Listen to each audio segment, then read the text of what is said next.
Hi guys, welcome back. तो अभी हम बात करने वाले हैं वॉइस एंड डीएनएस रिकॉग्निजेंस। तो ये जो डीएनएस एंड वॉइस रिकॉग्निजेंस है, ये एथिकल हैकिंग का जो फर्स्ट फेज है रिकॉग्निजेंस, तो उसका पार्ट है।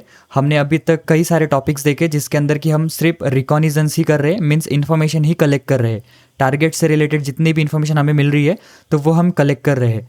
तो बिकॉज ये जो फर्स्ट फेज होता है, इसके अंदर सिर्फ हम इन्फॉर्मेशन गैदर करते हैं टारगेट से रिलेटेड, और फिर हम आगे जाकर उसको को रिलेट करते हैं एंड फर्दर उसको हम यूज़ करते हैं। तो वो बाकी सारी चीज़ें आपको आगे देखने को मिलने वाली है, लेकिन सबसे पहले आपको ये बेसिक चीज़ें समझनी इंपॉर्टेंट है और डेटा को कलेक्ट करना बहुत ही ज़्यादा इंपॉर्टेंट है। तो इस वीडियो के अंदर मैं आपको हुईज क्या होता है और डीएनएस रिकॉग्निजेंस क्या होता है, कैसे करते हैं, ये सभी चीज़ें हम प्रैक्टिकली देखने वाले हैं। काफ़ी सिंपल टॉपिक है लेकिन इंपॉर्टेंट है, तो थोड़ा ध्यान से देखना, ठीक है। तो चलिए फिर शुरू करते हैं। तो अभी सबसे पहले बात करते हैं वॉइस रिकॉग्निजेंस की। तो सिंपल वॉइस रिकॉग्निजेंस क्या होता है मैं आपको सबसे पहले बताता हूँ। तो देखो, वॉइस रिकॉग्निजेंस एक प्रोसेस है जो कि कलेक्ट करती है publicly available registration information about a target domain. अभी यहाँ पर डोमेन क्या है आप सभी को पता है, डोमेन मतलब एक वेबसाइट का नाम। तो उस वेबसाइट की जो डिटेल्स है, उसकी कुछ इन्फॉर्मेशन है, जैसे कि उस डोमेन को कौन ऑन करता है, उस डोमेन का जो ईमेल एड्रेस होता है। जब भी आप रजिस्टर्ड करते हो उस डोमेन को, तो आप एक ईमेल एड्रेस देते हो, तो वो ईमेल आप कलेक्ट कर सकते हो, या एक फ़ोन नंबर देना होता है तो आप वो भी कलेक्ट कर सकते हो, या फिर वो डोमेन कब रजिस्टर्ड हुआ था, अभी उस डोमेन का स्टेटस क्या है, वो डोमेन कब एक्सपायर होगा। तो ये सभी जो बेसिक इन्फॉर्मेशन है वो कलेक्ट करना हो गया वॉइस रिकॉग्निजेंस, जिसके अंदर कि हम वो जो इन्फॉर्मेशन है वो वॉइस डेटाबेस से लेते हैं। अब ये फ्री होता है, मीन्स कि आप डायरेक्टली क्वेरी कर सकते हो वॉइस डेटाबेस को। यहाँ पर वॉइस लुकअप सर्विसेज होती है, तो उसके थ्रू आप वॉइस डेटाबेस से इंफॉर्मेशन कलेक्ट कर सकते हो। अभी वॉइस डेटाबेस मतलब क्या, एकदम सिंपल। देखो, जब भी आप कोई डोमेन खरीदते हो, अभी मान के चलो मेरा जो कोडेक्स सिक्योरा है, मुझे codecsecura.com ये डोमेन खरीदना है, तो अभी मैं फिर क्या करूंगा, जो भी रजिस्टर्स होते, रजिस्टर्स मतलब क्या, जैसे आपने सुना होगा, देखिए गो डैडी होता है, होस्टिंजर होता है, बिग रॉक होता है। तो ये जो बड़ी बड़ी कंपनीज है, ये क्या करती है, आपके डोमेन को रजिस्टर करती है। ठीक है, आपको कोई भी डोमेन रजिस्टर करना है तो आपको जाना पड़ेगा इस प्लेटफॉर्म के ऊपर, एंड यहाँ पर आप रजिस्टर कर सकते हो। तो जब भी आप डोमेन को रजिस्टर करते हो तो आपको वहाँ पर कुछ बेसिक इन्फॉर्मेशन देनी पड़ती है, लाइक ईमेल एड्रेस देना पड़ता है, फ़ोन नंबर, नेम, ऐसे कुछ आप छोटी छोटी डिटेल्स वहाँ पर देते हो। ओके, तो वहाँ पर क्या होता है, जो रजिस्टर से लाइक गो डैडी हो गया, तो वो क्या करते हैं, वॉइस डेटाबेस मेंटेन करते हैं। वॉइस डेटाबेस मतलब जो भी आपने वहाँ पर डिटेल्स दी, बेसिक डिटेल्स, आपका name, email address, phone number, तो वो स्टोर करती है उस डेटाबेस के अंदर। और वो जो डेटा होता है वो पब्लिकली अवेलेबल होता है कई बार। ठीक है, अगर आपने अच्छी सर्विस यूज़ नहीं कर रहे हो, अगर आप कोई थर्ड पार्टी वेबसाइट यूज़ कर रहे हो, मीन्स कि कोई ऐसा ऐसा प्लेटफॉर्म यूज़ कर रहे हो जहाँ पर कि वो प्राइवेसी मेंटेन नहीं करते, डायरेक्टली उस डेटाबेस से आप इन्फॉर्मेशन ले सकते हो अगर वहाँ पर कुछ प्राइवेसी की सिक्योरिटी नहीं की होगी तो। ठीक है, और जब भी आप डोमेन परचेस करते हो, लाइक गो डैडी के ऊपर भी अगर आप परचेस करते हो, तो अगर आपने वहाँ पर एक्स्ट्रा चार्जेस नहीं दिए होते उनको, यानी कि वो डोमेन की कुछ प्राइवेसी, जो ऑनर की प्राइवेसी मेंटेन करने के लिए कुछ चार्जेस होते, अगर आपने वो पे नहीं किया हुआ था, तो आपका जो डेटा है, यानी जो बेसिक इन्फॉर्मेशन है, वो कोई भी देख सकता है, यानी पता लगा सकता है कि ये डोमेन किसका है,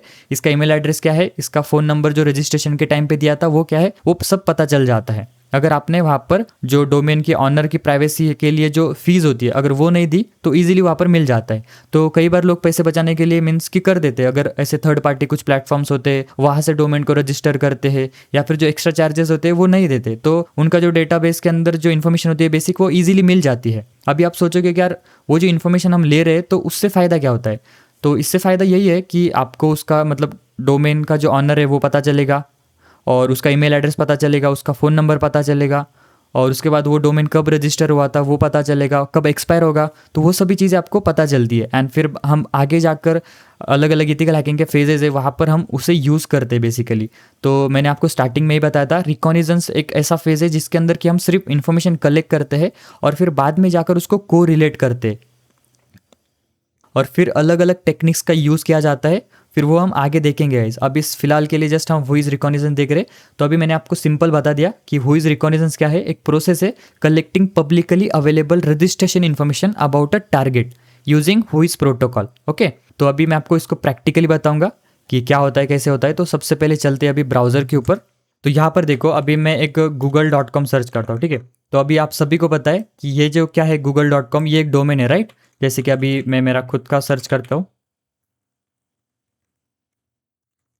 अभी मैंने codecsecura.com सर्च किया, तो अभी देखिए ये codecsecura.com मेरी वेबसाइट है। अभी मुझे अगर पता करना है कि इसका ऑनर कौन है, तो अभी हम सिंपल क्या करेंगे, यहाँ पर आना है आपको, और मैं अभी यहाँ पर एक हुईज लुकअप सर्च कर देता हूँ। तो यहाँ पर आपको कई सारे प्लेटफॉर्म्स मिल जाएंगे, कई सारे वेबसाइट्स मिल जाएगी जहाँ पर कि आप डोमेन की इन्फॉर्मेशन ले सकते हो। तो जैसे कि ये MX टूल बॉक्स है, और यहाँ पर हम यूज़ करेंगे ये वाला whois.domainstool.com। तो हम यहाँ पर इसका यूज़ करेंगे, काफ़ी अच्छा है। तो मैं सिंपल इसको ओपन करता हूँ, और यहाँ पर अभी बस मुझे डोमेन देना है। तो जैसे मैं मेरा खुद का डोमेन दे देता हूँ codecsecura.com, और मैं चाहता हूँ कि मुझे इसकी कुछ इन्फॉर्मेशन चाहिए। तो जैसे ही मैं सर्च करूँगा तो यहाँ पर देखो हमें इसकी जो इन्फॉर्मेशन है वो मिल गई है, ठीक है। अभी देखो कि इसका जो रजिस्टर है, यानी इसको रजिस्ट्रेशन मैंने कहाँ पर किया था वो मुझे पता चल गया कि मैंने इसको होस्टिंजर के अंदर रजिस्टर किया था। अभी मुझे खुद पता है कि मैंने इसको यहीं पर रजिस्टर किया था, ठीक है। और ये कितना पुराना है, जैसे कि इसको 83 डेज हो गए हैं, और ये इस टाइम पे क्रिएट हुआ था, मीन्स इस डेट पे क्रिएट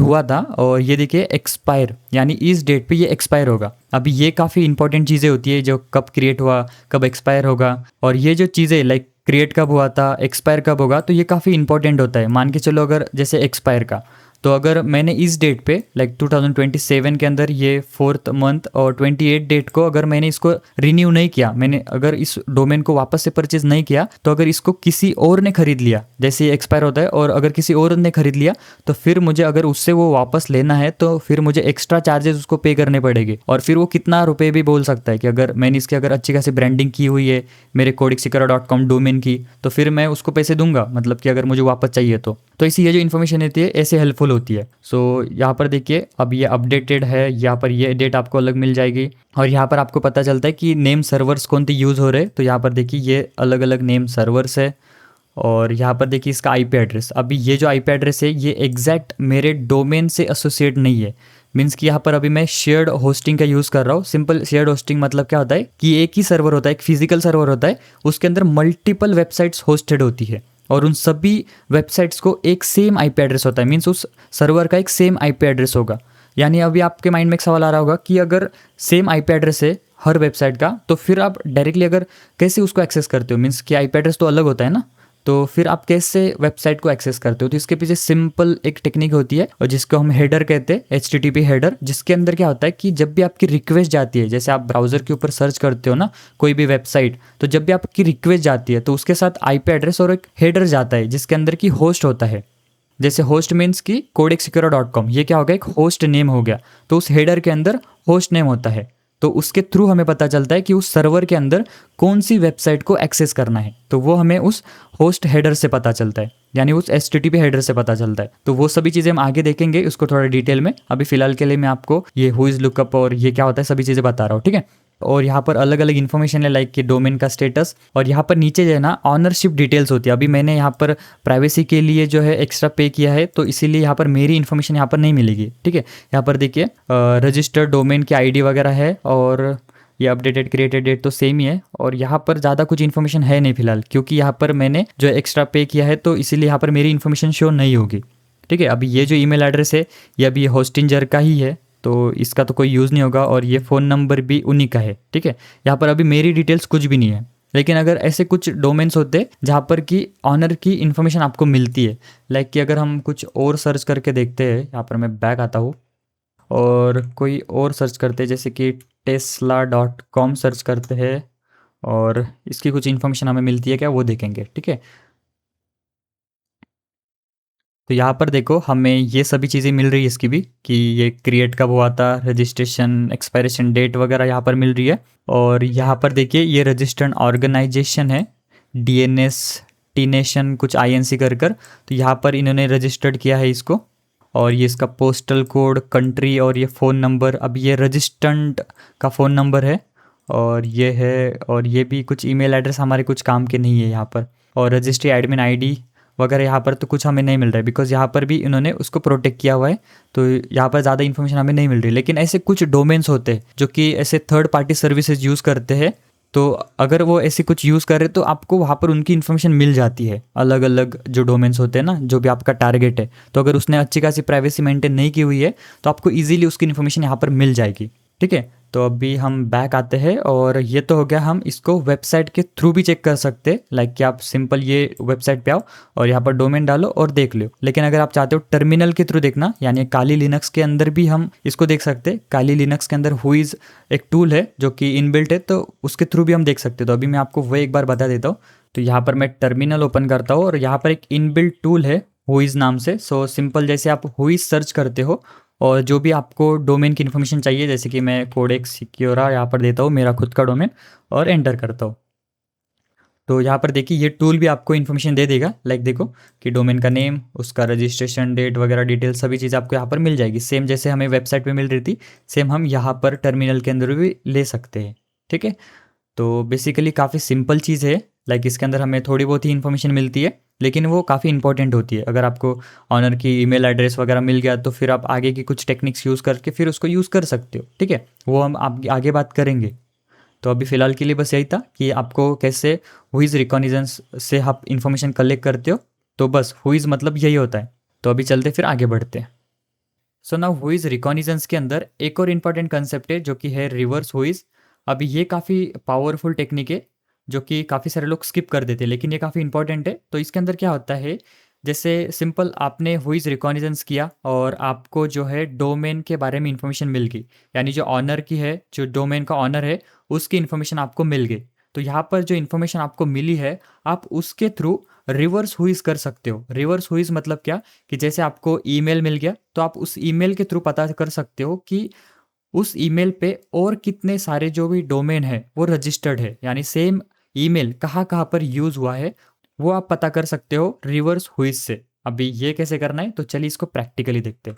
सो यहाँ पर अभी मैं ब्राउज़र के ऊपर हूँ और सिंपल जैसे हमने हुईज़ लुकअप किया था उसी तरह से हम अभी रिवर्स हुईज़ करेंगे। तो इसके लिए सिंपल यहाँ पर आपको सर्च करना है गाइज, रिवर्स हुई सर्च कर दो और आपको अलग अलग जो वेबसाइट्स है वो यहाँ पर मिल जाएंगी, जिसके अंदर कि आप ईमेल एड्रेस देकर पता लगा सकते हो कि उस ईमेल के ऊपर कौन से अलग अलग डोमेन रजिस्टर्ड है।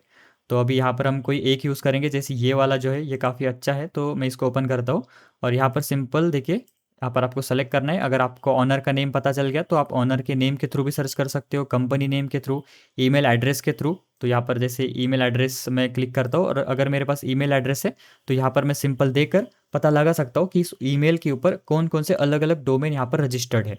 ओके, अभी मैं आपको थोड़ा प्रैक्टिकल दिखाने के लिए एक दोनों एक साथ यूज़ करूँगा। अभी हुईज़ भी यूज़ करूँगा और ये जो रिवर्स हुईज़ है वो भी यूज़ करूँगा। ठीक है, लेकिन अभी मैं कुछ चीज़ें हाइड करूँगा यहाँ पर, तो आपको उतना बस इग्नोर करना है। तो यहाँ पर मैं सबसे पहले मेरा जो एक डोमेन है वो यहाँ पर देता हूँ और मैंने यहाँ पर हाइड किया हुआ है। सो मैं सर्च करूँगा और जैसे मैंने इस डोमेन को सर्च किया तो मुझे अभी पता चल गया कि इसे रजिस्टर्ड किया हुआ है गोडैडी ने, और ये कितना पुराना है, कब क्रिएट हुआ था, कब एक्सपायर होगा, इसके नेम सर्वर्स के बारे में मुझे अभी पता चल गया। और यहाँ पर जो आईपी एड्रेस है ये भी शेयर्ड होस्टिंग यूज़ कर रहे हैं, तो इस ये आईपी एड्रेस हमारा कोई यूज़ में नहीं आएगा। और इसका लोकेशन तमिलनाडु चेन्नई है और ये एएसएन नंबर वगैरह आपको यहाँ पर मिल जाएंगे। ठीक है, और यहाँ पर देखिए अभी नीचे आपको कई सारे रिकॉर्ड्स मिल रहे हैं और यहाँ पर देखिए इसका जो ऑनर का जो डिटेल्स है वो यहाँ पर शो हो रहा है। अभी यहाँ पर मैं आपको थोड़ा हाइड किया हुआ है मैंने, लेकिन फिर भी आपको दिखाई दे रहा होगा। ये देखिए यहाँ पर ऑनर का नेम है और इसका एड्रेस भी है यहाँ पर, उसका पिन कोड भी है और उनका एक्चुअल मोबाइल नंबर भी यहाँ पर प्रेजेंट है जो कि वर्किंग है, इंडियन फ़ोन नंबर यहाँ पर मुझे दिख रहा है। ओके, और यहाँ पर देखिए रजिस्टर्ड ईमेल एड्रेस भी यहाँ पर है। ठीक है, यहाँ पर देख सकते हो, अभी आपको हाइड किया हुआ है, थोड़ा सा दिख रहा होगा। और यहाँ पर देखिए टेक ईमेल, सो यहाँ पर ये जो रजिस्टेंट है यानी ये ऑनर है बेसिकली, उसका ईमेल एड्रेस ही है। तो अभी हम इस ईमेल को रिवर्स हुई इसके अंदर सर्च करके देखते हैं। ठीक है, तो यहाँ पर मैं आता हूँ, तो वहाँ पर जो ईमेल था वो यहाँ पर मैं दूंगा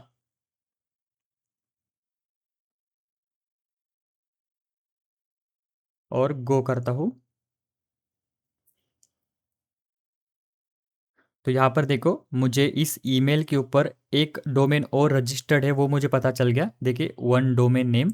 और यहाँ पर देखिए उस डोमेन का नेम मुझे पता चल गया और वो क्रिएटेड वगैरह वगैरह कब हुआ था वो मुझे यहाँ पर पता चल गया। मीन्स सिंपल क्या है कि मुझे ईमेल के थ्रू पता चला है कि ये एक और अलग डोमेन है जो कि इस सेम आदमी ने यहाँ पर रजिस्टर्ड किया हुआ है। सिंपल, तो ये होता है सिंपल बेसिकली रिवर्स हुईज। ओके, तो आपको आई होप समझ में आ गया होगा और आप खुद से ट्राई करना तो आपको और क्लियर हो जाएगा। ओके, तो काफ़ी सिंपल है तो अभी चलिए फिर बढ़ते आगे और देखते हैं डीएनएस रिकॉग्निजेंस।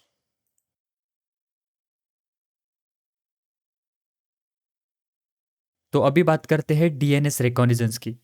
तो डीएनएस रिकॉग्निजेंस क्या है, कैसे इसको प्रैक्टिकली करना है, सभी चीज़ें देखेंगे और एकदम बेसिक से देखने वाले हैं। तो सबसे पहले शुरू करते हैं व्हाट इज़ डीएनएस।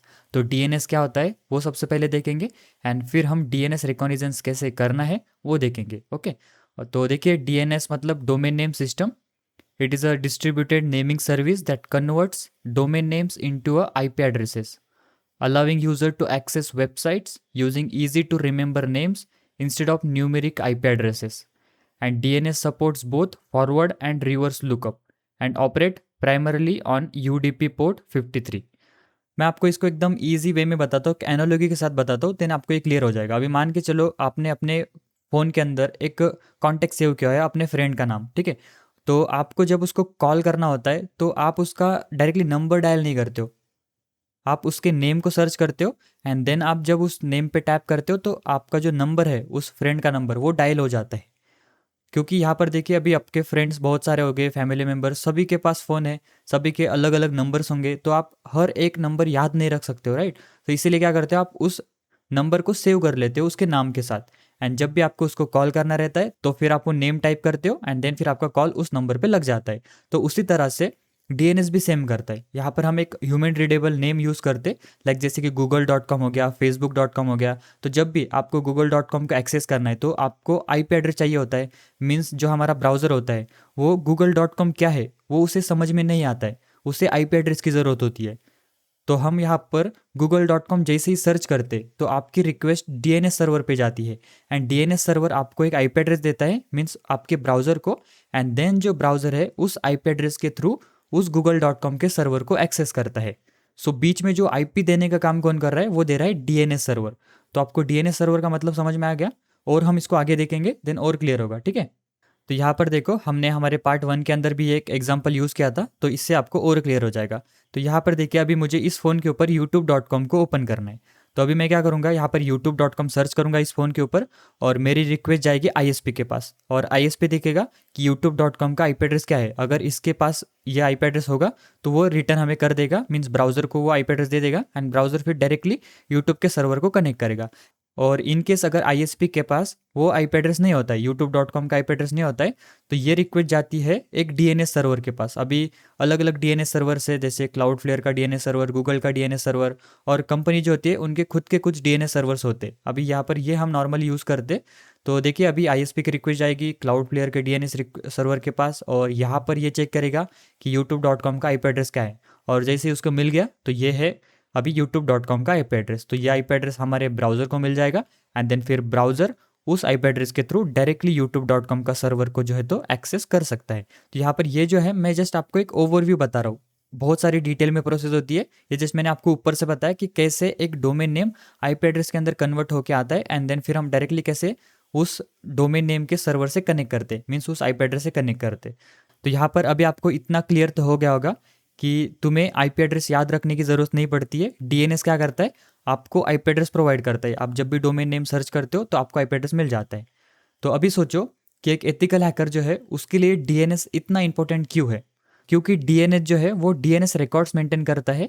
अभी डीएनएस रिकॉर्ड में टारगेट का पूरा डिजिटल ब्लूप्रिंट होता है, यानी कौन से सर्वर से ईमेल प्रोवाइडर है कि नहीं, सब डोमेन्स कौन से है और क्लाउड प्रोवाइडर कौन सा यूज़ हो रहा है, ये सब जो है वो डीएनएस में पब्लिकली अवेलेबल होता है। तो हम अभी जो है वो डीएनएस रिकॉर्ड को इन्यूमरेट करने वाले हैं। मीन्स डीएनएस के अंदर जो भी रिकॉर्ड्स है वो हम लेंगे और उससे हमें बहुत सारी चीज़ें पता चलेगी टारगेट के बारे में, ठीक है। तो मैं प्रैक्टिकली जब दिखाऊंगा तब आपको और अच्छे से समझ में आ जाएगा।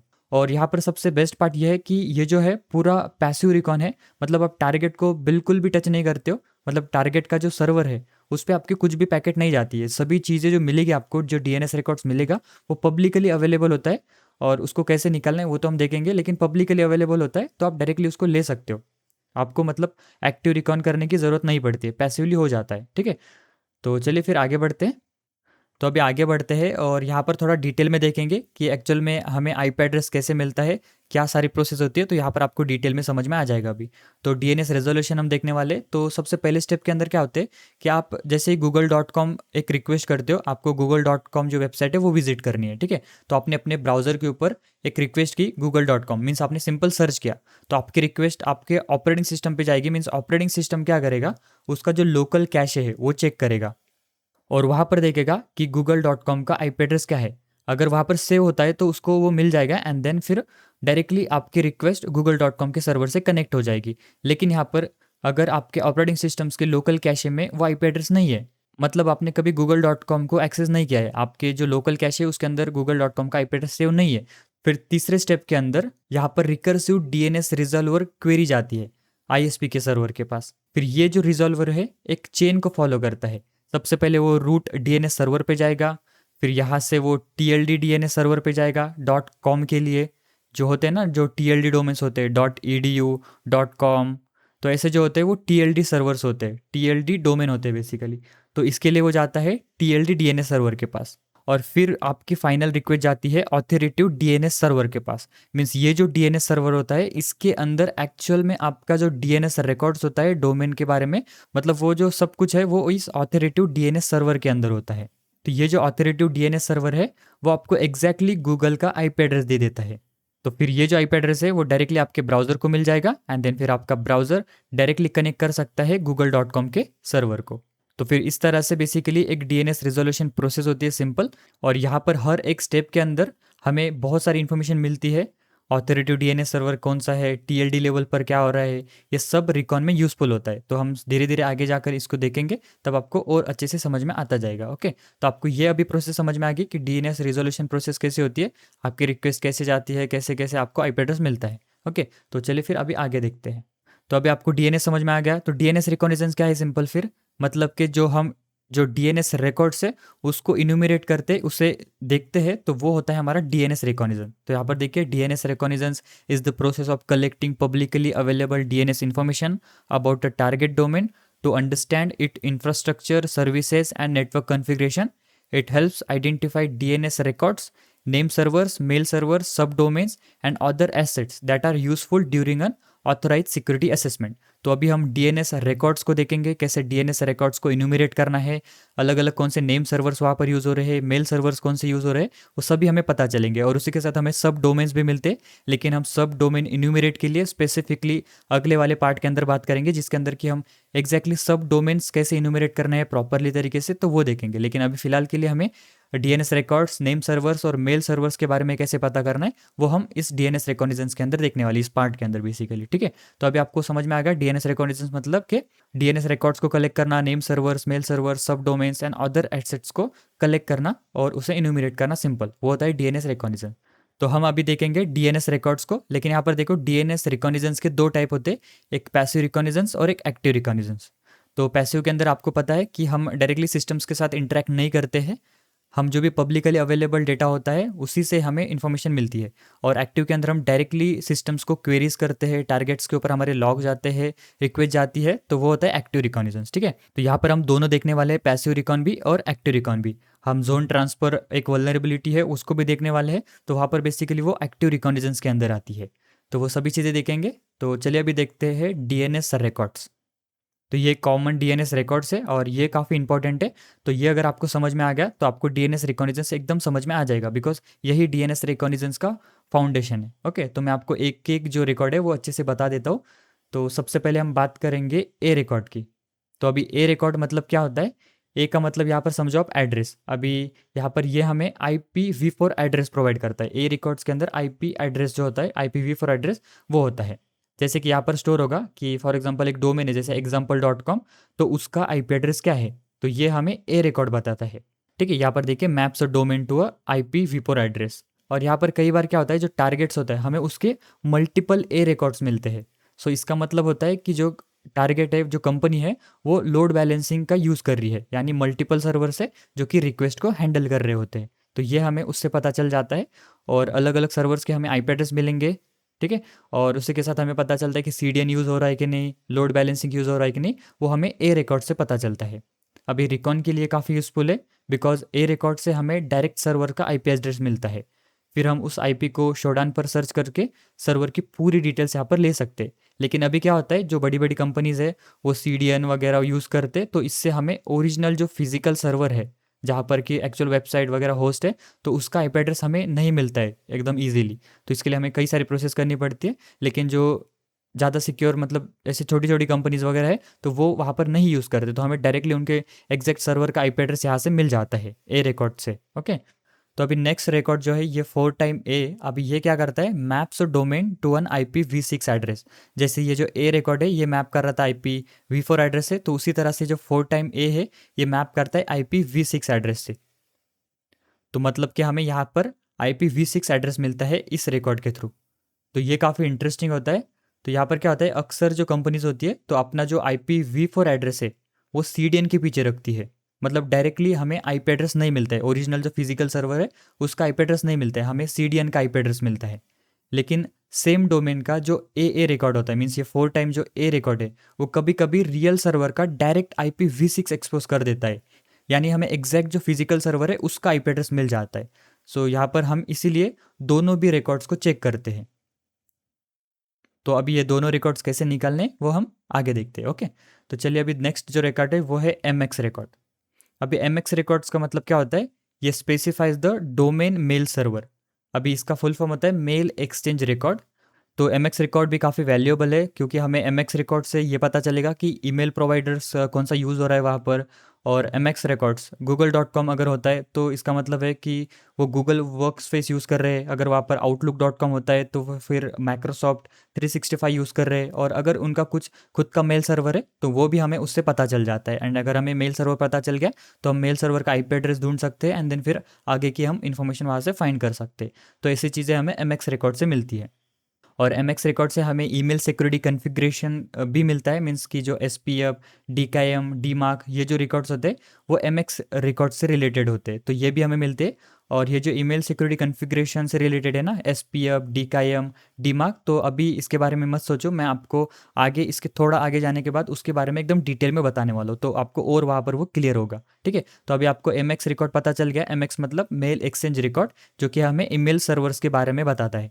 जो भी अलग अलग मेल सर्वर्स वहाँ पर यूज़ हो रहे तो वो हमें पता चलेंगे। अगर उनका खुद का मेल सर्वर यूज़ हो रहा है तो वो हमें इस MX रिकॉर्ड्स के थ्रू पता चलता है। ओके, तो यहाँ पर जो नेक्स्ट है वो है TXT रिकॉर्ड। अभी TXT रिकॉर्ड ये काफ़ी इंपॉर्टेंट है और ये रिकॉन का गोल्ड माइन माना जाता है, बिकॉज TXT रिकॉर्ड्स के अंदर काफ़ी सारी इंपॉर्टेंट इन्फॉर्मेशन, काफ़ी इंपॉर्टेंट टेक्स्ट यहाँ पर स्टोर होता है।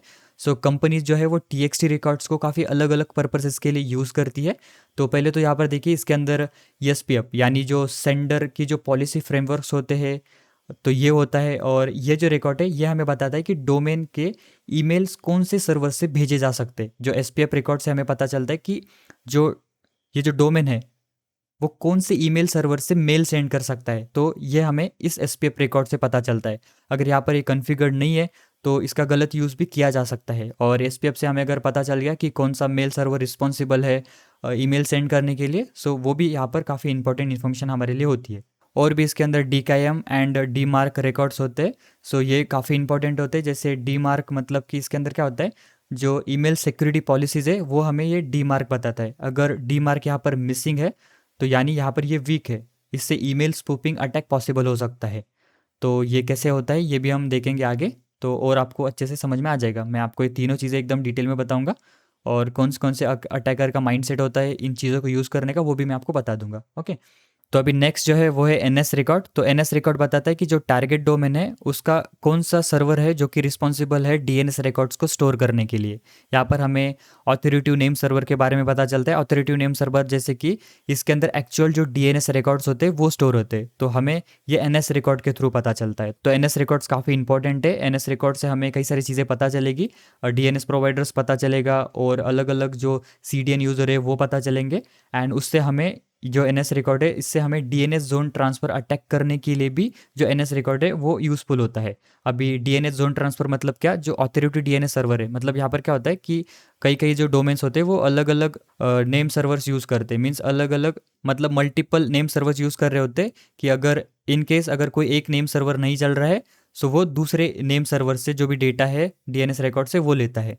तो इसीलिए हम क्या करते हैं, जोन ट्रांसफ़र करते हैं। एक जो नेम सर्वर है उससे डेटा दूसरे नेम सर्वर पे ट्रांसफ़र करना, यानी इससे बीच में हम कैप्चर करते हैं डेटा को।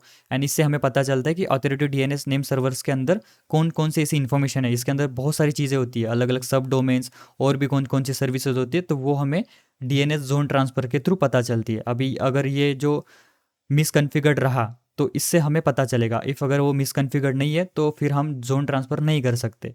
तो मैं कैसे करना है वो आपको लास्ट में बता दूंगा, तो प्रैक्टिकली जब देखेंगे तब आपको ये जो ज़ोन ट्रांसफ़र है वो क्लियर हो जाएगा। ओके, तो अभी बस इतना समझो कि एनएस रिकॉर्ड से हमें ऑथोरिटिव नेम सर्वर्स का पता चलता है। तो अभी नेक्स्ट देखते हैं, वो है सी नेम। अभी सी नेम का मतलब होता है कैनोनिकल नेम रिकॉर्ड। अभी ये एक डोमेन नेम को दूसरे डोमेन से मैप करता है, यानी कि creates an Alice for another host name. जैसे हमने ए रिकॉर्ड देखा, वो क्या कर रहा था, डोमेन नेम को आईपी एड्रेस से मैप कर रहा था। तो ये क्या करता है, डोमेन नेम को एक अलाइस, एक अनदर होस्ट नेम से मैप करता है। तो जो सी नेम रिकॉर्ड है ये भी काफ़ी इंपॉर्टेंट इन्फॉर्मेशन देता है, सीडीएन और क्लाउड प्रोवाइडर डिटेक्शन के लिए भी यूज़ होता है। और इससे जो है सब डोमेन टेक ओवर डिटेक्शन भी होता है। जैसे कि मान के चलो एक कंपनी का जो सी नेम है वो किसी थर्ड पार्टी सर्विस को पॉइंट कर रहा है। अभी कंपनी बाद में वो सर्विस को कैंसिल कर देती है, मीन्स कि जो सी नेम है उसके अंदर उन्होंने एक थर्ड पार्टी सर्विस का यूज़ कर रहे थे, लेकिन आगे जाकर उन्होंने वो जो सर्विस है वो यूज़ करना बंद कर दिया। लेकिन फिर भी वहाँ पर सी नेम के अंदर वो रिकॉर्ड स्टोर है। तो वहाँ पर क्या हो सकता है कि जो पॉइंट कर रहा था उस सर्विस को, तो कोई अटैकर उस सर्विस को ऑन कर सकता है। एंड देन अगर कोई कैनोनिकल नेम है, अगर वो सर्च करता है तो फिर वो डायरेक्टली उस होस्ट से कनेक्ट हो जाता है, उसको वो मिसलीडिंग इन्फॉर्मेशन मिल जाती है। तो इसे कहते हैं बेसिकली सब डोमेन टेक ओवर। तो ये जो मैं आपको प्रैक्टिकली दिखाऊंगा डेमोस्ट्रेशन पर्पस के लिए, तो फिर आपको ये क्लियरली समझ में आ जाएगा। तो ये जो सब डोमेन टेक ओवर अटैक है ये काफ़ी रियल वल्नरेबिलिटी है, और बग बाउंटी प्रोग्राम्स में इसको काफ़ी मतलब हाई सेवेरिटी मिलती है। तो ये मैं आपको बताऊंगा आगे जाकर। ओके, अभी लास्ट में जो है वो पीटीआर और एसओए। तो पीटीआर सिंपल क्या है, ये maps an IP address back to a domain name. अभी जैसे ये क्या कर रहा था, डोमेन नेम को आईपी एड्रेस से मैप कर रहा, तो यही क्या करता है, आईपी एड्रेस को डोमेन नेम से मैप करता है। मीन्स कि अगर हम आईपी एड्रेस, वहाँ पर हमें आईपी एड्रेस देंगे तो हमें उस आईपी का पता चलेगा कि इसका आईपी का डोमेन कौन सा है एक्चुअल में। तो ये इस पीटीआर रिकॉर्ड के अंदर होता है। ठीक है, यहाँ पर आईपी होता है और फिर वो मैप होता है एक डोमेन के साथ। अभी नेक्स्ट जो है वो है एसओए। एसओए यानी स्टार्ट ऑफ ऑथोरिटी रिकॉर्ड। अभी हर डीएनएस जोन में एक होता है ये, जिसके अंदर की हमें एडमिनिस्ट्रेटिव इन्फॉर्मेशन मिलती है।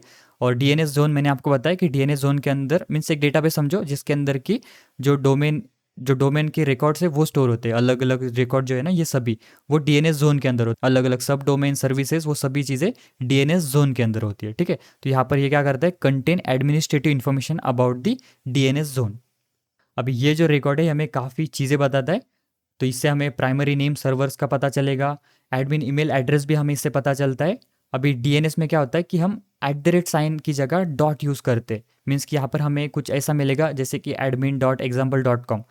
तो जो admin.example.com है वो एक्चुअल में admin@example.com होगा, मीन्स कि हमें एक ईमेल एड्रेस मिल जाएगा।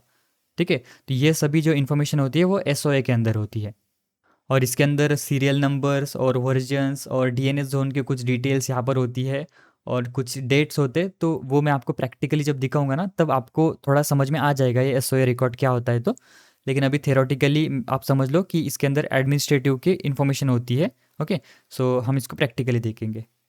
तो चलिए फिर अभी देखते हैं कि इन रिकॉर्ड्स को कैसे हमें इन्यूमरेट करना है और कैसे हम इसको फर्दर यूज़ कर सकते हैं, वो भी हम देखेंगे। लेकिन उससे पहले हम देखते हैं कि हम कौन कौन से टूल्स यूज़ करने वाले हैं डीएनएस रिकॉग्निजेंस के लिए। तो ये देखो, ये सारे टूल्स है जो कि हम डीएनएस रिकॉग्निजेंस करने के लिए यूज़ कर सकते हैं।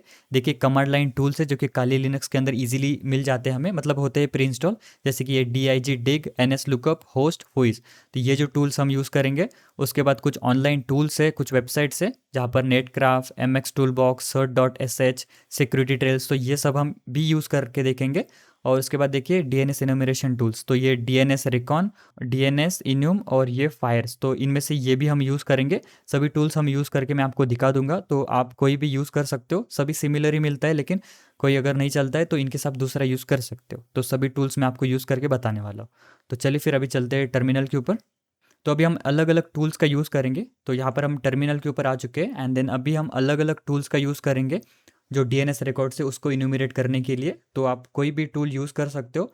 मैं आपको जो मेनली जो मैंने आपको टूल्स दिखाए तो वो मैं आपको बता देता हूँ कैसे उन्हें यूज़ करना है और कैसे हमें इन्फॉर्मेशन मिलती है। तो सबसे पहले स्टार्ट करते हैं एक NS लुकअप टूल से। तो NS लुकअप जो है, तो यहाँ पर हम बेसिकली नेम सर्वर लुकअप भी से कहते हैं। तो इसको यूज़ करने के लिए सिंपल आपको NS लुकअप टाइप करना है और एंटर कर देना है। सो जैसे ओपन करोगे आपका एक एरो आ जाएगा, मीन्स आप इस टूल के अंदर आ चुके हो। तो अभी आप यहाँ पर कोई भी रिकॉर्ड को फाइंड कर सकते हो। तो जैसे कि यहाँ पर मैं अभी टाइप सेट करता हूँ, सेट टाइप। जैसे कि मुझे अगर MX रिकॉर्ड फाइंड करना है तो मैं set type is equal to MX करता हूँ। तो अभी मुझे जिस भी डोमेन का MX रिकॉर्ड फाइंड करना है तो वो मैं यहाँ पर दे दूंगा। जैसे कि मैं google.com करता हूँ, तो यहाँ पर देखिए हमें इसका जो MX रिकॉर्ड है वो मिल गया है। तो यहाँ पर ये जो smtp.google.com ये जो है ये मेल सर्वर यूज़ कर रहे हैं। अगर हम यहाँ पर जैसे कि मैं करता हूँ flipkart.com, तो अभी हमें इनका जो मेल सर्वर है वो हमें पता चलेगा। देखो यहाँ पर ये mimecast.com कुछ तो मेल सर्वर है वो ये यूज़ कर रहे हैं, राइट। और डोमेन यहाँ पर सर्च करता हूँ, जैसे कि सर्च किया मैंने, तो यहाँ पर देखो हमें ये पता चल रहा है कि यहाँ पर ये मेल गन एक मेल सर्वर यूज़ कर रहा है, ये एक सेकेंडरी मेल सर्वर है, मतलब 2 मेल सर्वर यहाँ पर यूज़ हो रहे हैं। और यहाँ पर देखिए ये खुद का इनका मेल सर्वर है, ये जो एक्सटर्नल मेल सर्वर यूज़ हो रहा है, और यहाँ पर ये खुद का मेल सर्वर यूज़ हो रहा है, राइट। तो यहाँ पर हमें इससे जो NS लुकअप से हमें पता चल गया कि MX रिकॉर्ड हमने टाइप सेट किया, और उससे हमें जो भी अलग अलग मेल सर्वर्स यूज़ हो रहे हैं वो हमें इससे पता चल गए अभी। ओके, तो अभी यहाँ पर मैं इसको एग्जिट करता हूँ। तो अभी यहाँ पर जो हमने NS लुकअप टूल यूज़ किया ना, तो इसके 2 मोड्स होते हैं बेसिकली। एक होता है इंटरैक्टिव मोड, अभी जो हमने यूज़ किया ना, ये जो चीज़ हमने की यहाँ पर जो एरो ओपन हो गया, तो ये था क्या, तो ये जो था वो था इंटरैक्टिव मोड। और एक मोड होता है इसके अंदर नॉन इंटरैक्टिव मोड, जिसके अंदर कि हम एक ही लाइन के अंदर देते हैं। जैसे कि अगर मैं करता हूँ NS लुकअप और google.com करता हूँ सिंपल, तो यहाँ पर देखो हमें इसके जो ए रिकॉर्ड्स है वो मिल गए। तो अभी अगर मैं वापस से आता हूँ यहाँ पर NS लुकअप करता हूँ और इसको बैक आता हूँ, यहाँ पर मुझे इसका टाइप सेट करना है, तो डायरेक्टली मैं यहाँ से टाइप सेट कर सकता हूँ कुछ इस तरह से। जैसे कि अगर मैं ए करता हूँ और google.com करता हूँ, तो मुझे देखो जो ए रिकॉर्ड्स है वो मिल जाएंगे। यहाँ पर देखो अभी यहाँ पर मुझे ए रिकॉर्ड्स और जो 4 टाइम ए रिकॉर्ड्स है वो मिल गए थे। मीन्स यहाँ पर देखो IPv6 के रिकॉर्ड्स, और यहाँ पर देखो ये IPv4। तो यहाँ पर हमने सिंपल यहाँ पर इसका टाइप ए सेट किया तो हमें जो है वो ए रिकॉर्ड मिल गए। तो यहाँ पर अभी आप देख सकते हो कि मल्टीपल IP एड्रेसेस आ रहे हैं। इसका मतलब क्या है कि ये लोड बैलेंसिंग यूज़ कर रहे होगे। यहाँ पर ये हो सकता है कि CDN के IP एड्रेसेस हो, और यहाँ पर हो भी सकता है कि फिजिकल जो सर्वर है उसका भी IP एड्रेस आपको मिल सकता है। लेकिन बड़ी बड़ी कंपनीज जो है वो डायरेक्टली उनका IP एड्रेस आपको नहीं मिलता है। तो ठीक है, तो आपको ए रिकॉर्ड्स कैसे फाइंड करना है वो भी पता चल गया, और NS लुकअप टूल को कैसे यूज़ करना है वो भी पता चल गया। अभी हम नेक्स्ट टूल देखते हैं सबसे पहले, जो कि है DIG डिग, एक टूल है डोमेन इन्फॉर्मेशन ग्रॉपर। तो वो हम अभी यूज़ करेंगे। तो सिंपल इसके लिए भी आपको क्या करना है, अभी मैं इसको क्लियर कर देता हूँ। और इसके लिए जैसे आप सिंपल DIG करते हो और आप कोई भी अगर आपका डोमेन यहाँ पर देते हो, सो डायरेक्टली आपको इससे भी जो है वो सेम रिजल्ट मिलता है। देखो इसने भी हमें जो ए रिकॉर्ड्स है वो दे दिए है। यहाँ पर देखो जो हमें NS लुकअप के अंदर मिल रहे थे तो वो भी यहाँ पर मिल रहे हैं, लेकिन ये काफ़ी पावरफुल है NS लुकअप से, बिकॉज यहाँ पर काफ़ी डिटेल में हमें आउटपुट मिलता है। और DIG जो टूल है वो काफ़ी हमें और भी जहाँ पर एडवांस ऑप्शन देता है, जैसे कि हम स्पेसिफिक DNS सर्वर यूज़ करना या फिर जो जोन ट्रांसफ़र है वो करना, तो वो DIG टूल से हम कर सकते हैं। तो हम जोन ट्रांसफ़र कैसे करना है वो भी हम करने वाले इसी टूल से हम करेंगे, तो मैं आपको दिखा दूंगा आगे जाकर, ठीक है। तो यहाँ पर ये जो DIG टूल है वो लिनक्स के अंदर ऑलरेडी इंस्टॉल होता है, तो आपको इंस्टॉल करने की कोई ज़रूरत नहीं है बेसिकली, ठीक है। तो यहाँ पर सिंपल हमने यूज़ किया DIG, google.com दिया तो हमें ए रिकॉर्ड्स मिल गए। तो हम यहाँ पर रिकॉर्ड्स को स्पेसिफाई भी कर सकते हैं, लाइक यहाँ पर अगर मैं DIG करता हूँ और google.com करता हूँ और स्पेसिफिक रिकॉर्ड चाहिए मुझे, जैसे कि 4 टाइम ए वाला जो रिकॉर्ड है वो चाहिए, IPv6 एड्रेस। तो यहाँ पर अगर हम ये करेंगे तो देखो मुझे IPv6 एड्रेस जो है यहाँ पर मिल गए। ये देखो 4 जो IPv6 एड्रेसेस है तो वो यहाँ पर हमें मिल रहे हैं। और सिमिलरली अगर मैं यहाँ पर चाहता हूँ MX रिकॉर्ड फाइंड करना, तो मैं सिंपल MX कर दूंगा, तो मुझे यहाँ पर MX रिकॉर्ड मिल जाएगा। यहाँ पर देख सकते हो आंसर सेक्शन के अंदर आपको मिलता है। तो यहाँ पर देखो smtp.google.com, तो ये उनका खुद का मेल सर्वर यहाँ पर यूज़ हो रहा है। और इसी तरह से अगर मैं यहाँ पर करता हूँ NS यानी कि नेम सर्वर, तो यहाँ पर देखो आपको आंसर सेक्शंस के अंदर जो है अलग अलग नेम सर्वर जो है वो मिल रहे हैं। तो यहाँ पर देखो ये 4 नेम सर्वर्स यूज़ हो रहे हैं, और एडिशनल सेक्शंस के अंदर भी आपको करस्पॉन्डिंग उसका IP एड्रेस भी यहाँ पर मिल रहा होगा। तो इस चीज़ से हमें सिंपल NS रिकॉर्ड करते हैं, मीन्स NS अगर हम करते हैं तो हमें NS रिकॉर्ड ये जो DIG टूल है वो प्रोवाइड कर देता है। तो देखो अभी हमें ये जो सभी नेम सर्वर्स है वो पता चल गए कि यहाँ पर ये 4 type of name servers use कर रहे हैं। तो मैंने आपको बताया है कि जो NS रिकॉर्ड्स होते हैं वो हमें एक्चुअल जो भी डोमेन का जो ओरिजिनल DNS रिकॉर्ड्स जो हमें प्रोवाइड करते हैं सर्वर्स, तो उसकी डिटेल्स होती है, उनके रिकॉर्ड्स होते हैं। तो ये जो सर्वर्स है, ये एक्चुअल में जो डीएनएस के रिकॉर्ड्स है वो हमें देते हैं। ठीक है, तो ये जो है अलग अलग नेम सर्वर्स, तो ये हमें एक्चुअल में डीएनएस रिकॉर्ड्स देते हैं। सो इससे हमें अभी पता चल गया कि इसके अंदर नेम सर्वर्स कौन कौन से यूज़ हो रहे हैं। ठीक है, तो सिमिलरली अगर हम यहाँ पर करते हैं DIG, और यहाँ पर मैं करता हूँ tryhackme.com, और यहाँ पर करते हैं हम MX, नहीं यहाँ पर हम करेंगे NS करते हैं। तो यहाँ पर देखो, तो ये जो है ये नेम सर्वर्स यूज़ यहाँ पर हो रहे हैं क्लाउड फ्लेयर का, और यहाँ पर ये अलग एक क्लाउड फ्लेयर का। ठीक है, इनकेस अगर ये सर्वर काम नहीं कर रहा है तो यहाँ से हमें रिकॉर्ड्स मिलते हैं। ठीक है, तो आपको अभी जो DIG टूल है वो भी पता चल गया, और कैसे हमें ये जो MX रिकॉर्ड, NS रिकॉर्ड ये निकालना है वो भी पता चल गया। अभी अगर हम यहाँ पर TXT रिकॉर्ड निकालना चाहें तो सेम हम DIG टूल से निकाल सकते हैं। जैसे कि अगर मैं google.com करता हूँ और यहाँ पर TXT कर देता हूँ सिंपल, तो हमें जो TXT रिकॉर्ड है वो यहाँ पर मिल जाएगा। तो यहाँ पर देखो, हमने जैसे TXT रिकॉर्ड किया तो हमें ये जो अलग अलग TXT रिकॉर्ड्स है वो मिल गए। और यहाँ पर देखो, ये काफ़ी इंपॉर्टेंट है, ये जो होता है वो SPF रिकॉर्ड होता है। यानी ये कहता है कि जो जो @gmail.com है, तो वो जो डोमेन का यूज़ करके यही जो सर्वर है वही मेल सेंड कर सकता है। मीन्स ये ऑथोराइज सर्वर है मेल सेंड करने के लिए। ठीक है, और उसके बाद कुछ MS वेरिफिकेशन टोकन्स है, कुछ गूगल साइट वेरिफिकेशन टोकन्स है। जैसे कि अभी यहाँ पर ये देखो गूगल साइट वेरिफिकेशन, तो ये गूगल सर्च कंसोल का वेरिफिकेशन टोकन है। और यहाँ पर नीचे है एक MS, तो इसका मतलब होता है कि माइक्रोसॉफ्ट वेरिफिकेशन टोकन है ये वाला। सो इसका सिंपल मतलब आप समझ सकते हो कि यहाँ पर गूगल ने जो है वो किसी माइक्रोसॉफ्ट सर्विस का जो डोमेन है वो वेरीफाई करने के लिए यहाँ पर ये यूज़ हो रहा है। ठीक है, तो अलग अलग पर्पसेस होते हैं। सो आपको यहाँ पर देखो TXT रिकॉर्ड्स कुछ इस तरह से मिलता है। तो हमने ये जो यूज़ किया DIG google.com TXT, तो जैसे कि अगर मैं इसको रिमूव करता हूँ, कोई और अगर डोमेन देता हूँ और यहाँ पर करता हूँ TXT, तो हमें यहाँ पर देखो इसका जो TXT रिकॉर्ड है वो मिल गया। तो यहाँ पर देखो दो टाइप के SPF रिकॉर्ड्स है, ये एक है और ये एक है। और यहाँ पर कुछ वेरीफाइड डोमेन और कुछ टोकन्स है जो कि हमें इस TXT रिकॉर्ड्स के अंदर मिल गए। ठीक है, तो अभी हम इसको क्लियर कर देते हैं, और बाकी के जो रिकॉर्ड सिमिलरली आप इसी तरह से निकाल सकते हो। जैसे अगर आपको SOA रिकॉर्ड निकालना है तो सिंपल SOA टाइप कर दो, आपको SOA रिकॉर्ड मिल जाएगा। उसी के साथ अगर आप सी नेम यहाँ पर करते हो तो आपको सी नेम के रिकॉर्ड्स यहाँ पर मिल जाएंगे।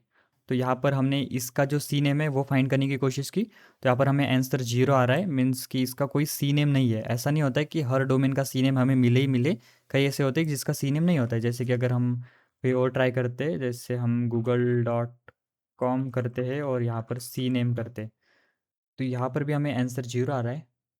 तो हम क्या करते हैं, अलग टूल यूज़ करके देखते हैं। जैसे कि मैं यहाँ पर NS लुकअप करता हूँ, एंटर करता हूँ, और टाइप इज इक्वल टू, यहाँ पर हम करेंगे सी नेम, और इसके बाद, और यहाँ पर हम अभी ना, अभी यहाँ पर हम जो गूगल, यहाँ पर हम जो google.com है उसका डोमेन देते हैं। तो यहाँ पर कुछ इश्यू है, तो मैं इसको एक बार एग्जिट करके अगेन यहाँ पर NS लुकअप यूज़ करता हूँ, और यहाँ पर हम सबसे पहले hyphen type equals to C name यहाँ पर मैं करता हूँ, और अगेन हम यहाँ पर जो है जो डोमेन नेम है उसको मैं www.com के थ्रू देता हूँ। ठीक है, तो यहाँ पर मैं www.cybersecexpert.com करता हूँ, एंड देन अगर हम फाइंड करते तो हमें देखो यहाँ पर जो सी नेम है वो मिल गया है। ये देखो साइबर्स www.com, उसका कैनोनिकल जो नेम है वो graphy.ssl.com है। मीन्स कि जब आप साइबर सेक एक्सपर्ट सर्च करते हो तो आप डायरेक्टली graphy.com के वेबसाइट्स पे जाते हो। मीन्स यहाँ पर जो वेबसाइट है वो होस्टेड है, आप ऐसा समझ सकते हो। ठीक है, तो यहाँ पर हम अगर वापस से करते हैं, यहाँ पर हम करेंगे अभी google.com। सो यहाँ पर इसका सी नेम हमें मिल रहा है क्या, can't find www.com, no answer. Means इसका कोई सी नेम यहाँ पर नहीं है। अगेन हम यहाँ पर आते हैं, और मैं जैसे कि flipkart.com देखता हूँ। सो इसका कैनोनिकल नेम यहाँ पर देखिए फ्लिपकार्ट, इसका कैनोनिकल नेम flipkart.com ही है। ठीक है, सो यहाँ पर हम इसको क्लियर करेंगे। तो इस तरह से आप यहाँ पर कैनोनिकल नेम फाइंड कर सकते हो। अभी मैं इसकी एक वल्नरेबिलिटी आपको बता दूँ, तो यहाँ पर जो है ना, इससे सब डोमेन टेक ओवर भी हो सकता है। मीन्स कि जैसे फॉर एग्जांपल जो हमने अभी यहाँ पर एक कैनोनिकल नेम फाइंड किया था, यहाँ पर ये देखो इसका, तो यहाँ पर क्या होगा कि जैसे कि अभी ये जो cybersecexpert.com है इसका कैनोनिकल नेम कौन सा है, ये है graphy.ssl.com। यहाँ पर देखिए graphy.ssl.com। तो इनकेस इन्होंने फ्यूचर में जाकर ये जो सर्विस है वो यूज़ करना बंद कर दिया है, ठीक है। और अगर ये जो रिकॉर्ड है उनके डीएनएस रिकॉर्ड्स के अंदर है, सो कोई इस डोमेन को टेक ओवर कर सकता है और जो ट्रैफिक है वो फिर उस अनवांटेड डोमेन पे चला जाएगा। सो इसे बेसिकली सब डोमेन टेक ओवर कहा जाता है, काफ़ी हाई सेवेरिटी वाला बग होता है। सो ये अगर आपको मिलता है तो आप रिपोर्ट कर सकते हो इजीली, ठीक है। तो ये होता है बेसिकली एक। तो मैं आपको इन चीज़ों को प्रैक्टिकल लैब्स के अंदर बताऊंगा, देन आपको और अच्छे से ये समझ में आ जाएगा, ठीक है। तो अभी आपको बस इतना समझना है कि आपको ये जो इन्फॉर्मेशन है वो कैसे इन्यूमरेट करनी है, एंड फर्दर हम इसको आगे कैसे यूज़ किया जाता है डेमोन्स्ट्रेशन पर्पस के लिए मैं आपको दिखाऊंगा। तो अभी फ़िलहाल के लिए मैं इसको क्लियर कर देता हूँ। सो ऑलमोस्ट हमने सभी रिकॉर्ड्स को मैंने आपको कैसे निकालना है वो बता दिया है। तो अभी हम और कुछ यहाँ पर इंफॉर्मेशन देखेंगे, जैसे कि हमने जो DIG टूल था वो देखा, और एक DNS रेकॉन नाम से एक टूल है। सो वो हम यहाँ पर देखते हैं। तो मैं सिंपल DNS रेकॉन यहाँ पर करता हूँ, और आपको यहाँ पर डोमेन स्पेसिफाई करना है, जैसे कि मैं ट्रा हैक मी कर देता हूँ यहाँ पर, और यहाँ पर कर देता हूँ .com। तो अभी ये एक ही टूल के अंदर हमें बहुत सारे जो DNS रिकॉर्ड्स है वो मिल जाएंगे। सो देखो यहाँ पर ये सर्च कर रहा है फिलहाल, तो हमें अभी इन्फॉर्मेशन मिल जाएगी इसके अंदर, तो थोड़ा वेट कर लेते हैं। तो यहाँ पर देखो हमें एक ही जो टूल है उसने हमें सभी जो DNS रिकॉर्ड्स है वो दे दिए। ये देखो SOA रिकॉर्ड, NS रिकॉर्ड, और यहाँ पर देखो MX रिकॉर्ड्स हमें मिल रहे हैं यहाँ से, और TXT रिकॉर्ड्स, ठीक है। तो आपको एक ही टूल से जो भी DNS जो रिकॉर्ड्स है वो आपको एक ही टूल से मिल जाते हैं। देखो यहाँ पर A records, 4 time A records, और यहाँ पर उसका जो IP एड्रेस है वो, तो ये सब कुछ आपको इसी DNS रिकॉन टूल से मिल जाता है। तो ठीक है। तो अगर आप यहाँ पर DNS रिकॉन -H करते हैं, सो हमें इसका हेल्प मेन्यू ओपन हो जाता है। तो यहाँ पर हम देख सकते हैं कि हम इसके साथ और क्या कर सकते हैं। तो जैसे कि DNS रिकॉन जिसके हम -D से डोमेन स्पेसिफाई करते हैं, इनपुट लिस्ट अगर हमें सिंपल -N करते तो हमें NS सर्वर पता चलेगा, और -R रेंज, और इसके अंदर और कुछ है क्या। देखिए यहाँ पर -A अगर हम करते हैं तो हम AXFR हम जो इन्यूमरेशन है वो कर सकते हैं, लेकिन मैं आपको DIG टूल से बताऊंगा जो कि काफ़ी बेटर है इससे। तो आप इन ऑप्शंस को भी यहाँ पर चेक कर सकते हो। अगर आप इसको थोड़ा हैंड्स ऑन प्रैक्टिस करते हो तो आपको और इसके बारे में पता चल जाएगा, ठीक है। तो मैंने आपको जस्ट बताया कि DNS रिकॉर्ड्स कैसे फाइंड करना है, तो सिंपल एक कमांड थी, तो ये दे दिया, हमें DNS रिकॉर्ड्स मिल गए। लेकिन आपको यहाँ पर और भी ऑप्शंस मिलते तो आप इसको भी यूज़ कर सकते हो। ओके, तो अभी फ़िलहाल के लिए इसको हम कट कर देते हैं। और एक और जो टूल था हमने देखा था जो कि था डम्पस्टर, मीन्स DNS डम्पस्टर, जो कि GUI बेस्ड टूल थे। तो इसके लिए हमें ब्राउज़र ओपन करना है, और यहाँ पर मैं DNS सर्च करता हूँ, और यहाँ पर आपको सर्च करना है डम्पस्टर। तो यहाँ पर देखिए DNS डम्पस्टर नाम से एक वेबसाइट, तो इसको ओपन कर दो। और ओके, यहाँ पर अगर हम कोई डोमेन देते हैं, जैसे कि मैं यहाँ पर .com देता हूँ और स्टार्ट टेस्ट पे क्लिक करता हूँ, तो यहाँ पर देखो हमें इस वेबसाइट के थ्रू जो भी DNS रिकॉर्ड्स है वो मिल जाएंगे। और यहाँ पर ये हमें काफ़ी अलग अलग और भी इन्फॉर्मेशन देता है। लाइक यहाँ पर देखो हमें A रिकॉर्ड्स मिले, और उसका जो होस्ट नेम है वो भी हमें मिल रहा है। मीन्स हमें यहाँ पर काफ़ी सारे सब डोमेन्स भी मिल गए हैं। यहाँ पर आप देख सकते हो ये जो अलग अलग सब डोमेन्स है वो हमें इस जो DNS डम्पस्टर टूल है, मीन्स ये जो वेबसाइट है उसने हमें दे दी। तो यहाँ पर देखो अलग अलग जो भी सब डोमेन्स है ये हमें यहाँ पर इसके थ्रू पता चल गए। ओके, और उसके बाद देखिए यहाँ पर MX रिकॉर्ड्स भी हमें मिल रहे हैं। तो यहाँ पर देखिए जो हमने टूल के थ्रू जो निकाले थे ना 3 MX रिकॉर्ड, तो वो भी यहाँ पर है। NS रिकॉर्ड्स है, TXT रिकॉर्ड्स है। तो ये सब कुछ हमें इस DNS डम्पस्टर टूल से पता चलता है। तो मैं इसको काफ़ी यूज़ करता हूँ, तो आप भी इसे यूज़ कर सकते हो, ठीक है। तो अभी आपको ये भी टूल पता चल गया। सो चलिए वापस आते हैं, और एक टूल के बारे में हमने देखा था जो कि था होस्ट। तो होस्ट टूल भी क्या करता है, सेम हमें DNS रिकॉग्निजेंस करने के लिए हम यूज़ करेंगे। जैसे कि मैं होस्ट करता हूँ, साइबर सेक एक्सपर्ट्स करता हूँ, तो हमें जो A रिकॉर्ड्स है वो मिल गए यहाँ पर देखो, और जो MX रिकॉर्ड्स है वो यहाँ पर मिल गए, ठीक है। अगर मैं यहाँ पर होस्ट करता हूँ, और यहाँ पर हम -T से इसका टाइप सेट कर सकते हैं कि हमें कौन से टाइप का रिकॉर्ड चाहिए। फॉर एग्जांपल मुझे अगर NS रिकॉर्ड चाहिए तो मैं NS करूँगा, और यहाँ पर कर दूंगा google.com। तो हमें NS रिकॉर्ड यहाँ पर मिल जाएंगे। देखो हमें एकदम इजी फॉर्मेट के अंदर यहाँ पर NS रिकॉर्ड मिल रहे हैं। सिमिलरली अगर मैं कोई और डिफरेंट रिकॉर्ड चाहता हूँ, फॉर एग्जाम्पल मैं TXT रिकॉर्ड चाहता हूँ, तो सिंपल TXT करूँगा, google.com कर दूंगा। तो मुझे इसका जो TXT रिकॉर्ड्स है वो मिल जाएंगे। तो यहाँ पर देखो हमें TXT रिकॉर्ड मिल रहे हैं। और यहाँ पर आप थोड़ा चीज़ नोटिस कर सकते हो कि हमने अलग टूल्स के अंदर जब देखा था TXT रिकॉर्ड, तो हमें ये जो चीज़ें थी वो नहीं मिल रही थी, लेकिन यहाँ पर हमें वो मिल रही है। सो ये होता है डिफरेंस बेसिकली, अलग अलग टूल्स के अंदर हमें और एक्स्ट्रा इन्फॉर्मेशन मिल सकती है। तो आप अलग अलग ट्राई कर सकते हो, एंड जो बेटर आपको लगता है तो फिर आप हमेशा के लिए वो यूज़ कर सकते हो। ओके, और यहाँ पर हम इसका हेल्प मेन्यू भी देख सकते हैं -H करके।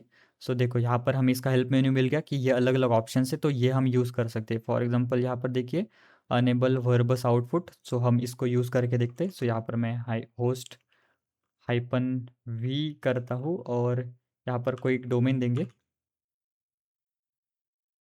तो यहाँ पर देखो वर्बस मोड के अंदर हमें बहुत सारी डिटेल्स मिल जाती है, जैसे कि हमें देखो यहाँ पर डिटेल्स के सेक्शन के अंदर यहाँ पर ए रिकॉर्ड मिल गया, और यहाँ पर ए रिकॉर्ड मिल गया, यहाँ पर MX रिकॉर्ड मिल गया। तो यहाँ पर ये जो HTTP रिकॉर्ड्स है ना, ये एक नया रिकॉर्ड है, बेसिकली नया DNS रिकॉर्ड टाइप है। सो इसको बेसिकली टाइप 65 भी कहा जाता है, जो कि जो मॉडर्न ब्राउज़र्स होते हैं तो उन्हें बताता है कि वेबसाइट से किस तरह से कनेक्ट करना है। सो इसीलिए यहाँ पर ये HTTPS है। सो हमने इसको वर्बस मोड के अंदर यूज़ किया ना, तो इसने अलग अलग क्वेरीज दी, तो इसीलिए हमें बहुत सारी इन्फॉर्मेशन यहाँ पर मिल रही है। ओके, सो अभी फ़िलहाल के लिए हम इसको यहाँ पर क्लियर करेंगे, और कौन से ऑप्शन थे वहाँ पर देखते हैं हम -H करके। सो देखो यहाँ पर हमें और भी बहुत सारे ऑप्शन है यार, तो आप इन्हें खुद यूज़ कर सकते हो। अगर हम एक एक यूज़ करेंगे तो वीडियो काफ़ी लंबा हो जाएगा, तो आप खुद आओ, खुद चेक करो, देन आपको इसके साथ और फैमिलियरिटी हो जाएगी और आपको और जो भी सीखने को मिल जाएगा आज। ठीक है, सो अभी फ़िलहाल इसको क्लियर कर देते हैं। ओके, तो मैंने आपको अभी तीनों जो टूल्स है वो बता दिए हैं। आई होप आपको अभी तीनों एकदम क्लियर हो गए होंगे, और कैसे रिकॉर्ड्स को फाइंड करना है वो भी आपको अभी क्लियर हो गया होगा। ठीक है, अब आप खुद आओ, खुद प्रैक्टिस करो, देन आपको और चीज़ें क्लियर होती जाएगी। थोड़ा रिसर्च करना गूगल के ऊपर, कुछ समझ में नहीं आता है तो, और ChatGPT वगैरह तो आप यूज़ कर ही सकते हो। ठीक है, लेकिन मैंने जो बेसिक चीज़ें थी वो आपको बता दी, जो भी टूल्स थे वो आपको बता दिया, आप खुद यूज़ करो। ओके, अभी हम नेक्स्ट जो देखेंगे वो एक्चुअल जो प्रैक्टिकल जो चीज़ें लाइक DNS जोन ट्रांसफ़र कैसे करते हैं, कैसे होता है, वो मैं आपको प्रैक्टिकल लैब के थ्रू बताऊंगा, एक डेमोस्ट्रेटिव इन्वायरमेंट के अंदर। हम डायरेक्टली टारगेट के ऊपर नहीं करने वाले हैं, हम खुद के इन्वायरमेंट के अंदर करेंगे। तो वो मैं आपको बताऊंगा अगले वाले पार्ट के अंदर। ठीक है, तो फिर मिलते हैं नेक्स्ट वाले वीडियो के अंदर, तब तक के लिए बाय गाइस।